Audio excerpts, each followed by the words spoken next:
Hi అండి, welcome to KJ fun world. ఈరోజు నేను బ్రేక్ఫాస్ట్ పెసరట్టు చేశానండి. పెసరట్టు అనేది చాలా క్రిస్పీగా, చాలా టేస్టీగా చేసుకోవచ్చు అండి. ఈ కొలతలతో చేసుకున్నట్టయితే హెల్దీ బ్రేక్ఫాస్ట్ కూడా అండి.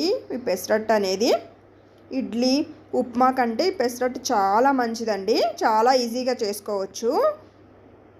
ఎలా చేసుకోవాలో చూద్దామండి. పిండిని ఫస్ట్ నేను ఒక గిన్నె తీసుకొని దాంట్లో నేను ఈ గ్లాస్తో ఒక గ్లాస్ పెసలు తీసుకుంటున్నానండి.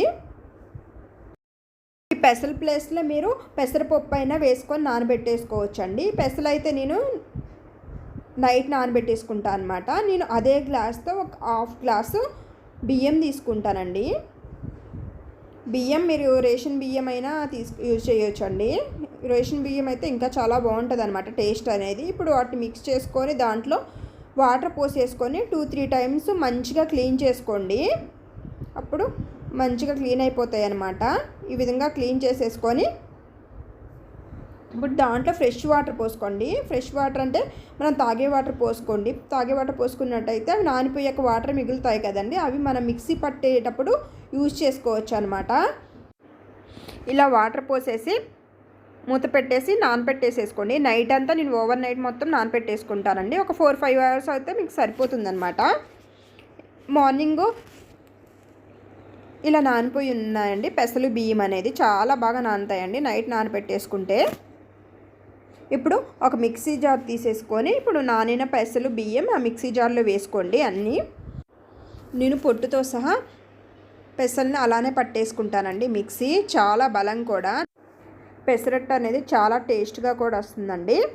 ఇప్పుడు ఇలా అన్నీ వేసేసుకొని మిక్సీ జార్లో దాంట్లో కొంచెం జింజర్ యాడ్ చేసుకోండి. జింజర్ యాడ్ చేసుకుంటే టేస్ట్ చాలా బాగుంటుంది అనమాట. ఒక 2 పచ్చిమిర్చి వేసుకోండి మీకు కారానికి సరిపడంత. కొంచెం సాల్ట్ వేసుకోండి, మీకు టేస్ట్కి తగినట్టు సాల్ట్ వేసుకోండి. ఒకసారి చెక్ చేసుకోండి పిండి పట్టాక కూడా. కొంచెం జీలకర్ర అండి, ఒక హాఫ్ స్పూన్ వేసుకోండి. జీలకర్ర వేసుకుంటే ఏంటంటే మంచిగా డైజెస్ట్ కూడా అవుతుందండి, చాలా మంచిది కూడా వేసుకుంటే. ఇప్పుడు మూత పెట్టేసేసి మిక్సీ పట్టేసుకోండి. మధ్యలో ఒకసారి చెక్ చేసుకొని వాటర్ యాడ్ చేసుకోండి, ఒకటేసారి వాటర్ యాడ్ చేయకుండా. పప్పు నానపెట్టేసినప్పుడు వాటర్ మిగులుతాయి కదండి, ఆ వాటర్ పోసేసి నేను మిక్సీ పట్టుకున్నాను. మూత ఓపెన్ చేసాక పిండి అనేది మనకి ఇలా ఉండాలండి స్మూత్గా. పిండి మొత్తాన్ని గిన్నెలోకి వేసేసుకోండి. పిండి అనేది కన్సిస్టెన్సీ ఇలా ఉండాలండి. ఇలా ఉంటే దోశ అనేది చాలా బాగా వస్తుందండి. పెసరట్టు అనేది చాలా క్రిస్పీగా వస్తుంది అనమాట. నార్మల్ దోశలు ఎలా ఉంటాయి అలానే వస్తాయి అన్నమాట. పెసలు బియ్యం ఈ కొలతలతో తీసుకుంటే పెసరట్టు అనేది క్రిస్పీగా వస్తుందండి. ఈలోపు పెనం వేడెక్కిందండి. నేను కొంచెం ఆయిల్ వేసుకొని అప్లై చేసుకున్నాను. ఈలోపు పిండి వేసి పెసరట్టు వేసుకుంటున్నానండి. ఈ పెనం మీద చాలా క్రిస్పీగా వస్తుందండి. నాన్ స్టిక్ పెనం మీద ఎలా వస్తుందో దోశ అలానే వస్తుంది అనమాట. ఇది ఐరన్ పెనం అండి. ఫస్ట్ ఆయిల్ అప్లై చేయాలి, తర్వాత అవసరం లేదండి. ఆయిల్ అప్లై చేయగానే దోశలన్నీ వేసేసుకోవచ్చు అనమాట. నేను కొంచెం ఆయిల్ వేసానండి మధ్యలో. ఇప్పుడు ఒకవైపు కాలింది కాబట్టి నేను రెండో వైపు కూడా తిప్పుకుంటున్నాను దోశను అనేది. ఈ ఎనప పెనం మీద ఫస్ట్ టైం దోశ వేసినప్పుడు అంత బాగా రాదండి. సెకండ్ టైం నుంచి చాలా బాగా వస్తాయి అన్నమాట దోశలు అనేవి. ఇలా కొంచెం అతుక్కున్నట్టు ఉంటాయి అన్నమాట, ఏం కాదండి. సెకండ్ టైం నుంచి చాలా బాగా వస్తాయి అన్నమాట. దోశ అనేది చూడండి చాలా బాగా వచ్చిందండి, క్రిస్పీగా వచ్చింది. సెకండ్ టైం కూడా నేను వేసి చూపిస్తానండి. దోశ వేసేటప్పుడు పెనం అనేది బాగా వేడిగా ఉండాలండి.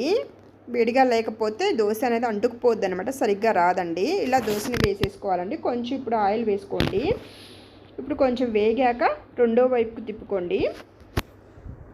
ఈ పెనం మీద సెకండ్ టైం వేసేటప్పుడు ఇంకా మీరు ఆయిల్ వేయకుండానే వేసేసుకోవచ్చు అండి. సేమ్ నాన్ స్టిక్ పెనం మీద అలా వేసుకుంటారో అలా వేసుకోవచ్చు అండి. దోశలు చాలా బాగా వస్తాయండి. చూడండి కలర్ కూడా చాలా బాగా వచ్చింది దోశ అనేది. మీరు క్రిస్పీగా కావాలంటే నేను చెప్పినట్టు ఆ కొలతలతో తీసుకోండి. రైస్ అను పెసలు. మెత్తగా కావాలంటే 1/2 కప్ రైస్ తీసుకోండి. దోశలు నేను చూడండి క్రిస్పీగా వచ్చాయన్నమాట. మీరు కూడా తప్పకుండా ట్రై చేయండి. ఇలా పల్లీ చట్నీతో సర్వ్ చేసుకొని తింటే చాలా రుచిగా ఉంటాయండి. హెల్దీ బ్రేక్ఫాస్ట్ కూడా తప్పకుండా ట్రై చేయండి. ఈ వీడియో కనుక మీకు నచ్చినట్టయితే please like and share. Please subscribe to my channel.